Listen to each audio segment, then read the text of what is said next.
The Battle of Khartoum, a fight for Sudan's capital, could ignite conflicts across a continent.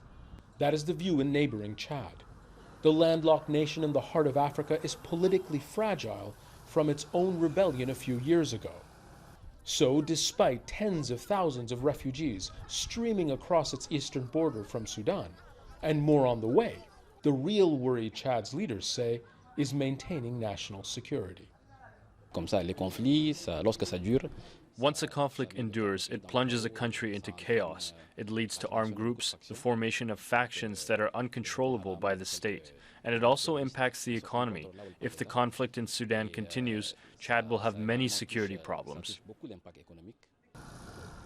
A country Western allies hoped could someday be an oasis of stability began expanding military spending even before the crisis in Sudan.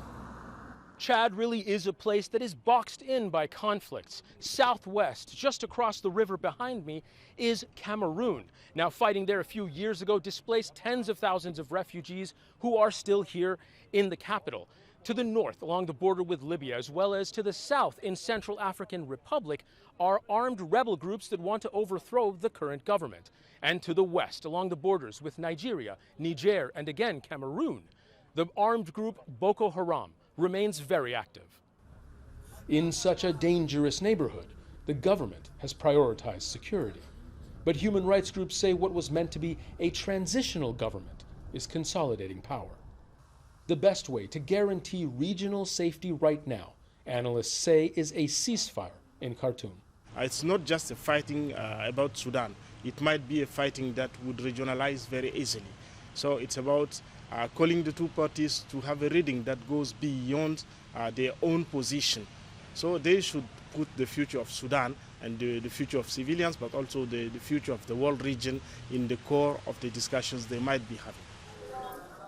Chad's state and civil society remain deeply divided, but tend to agree that warring sides in Sudan should talk it out, not fight it out.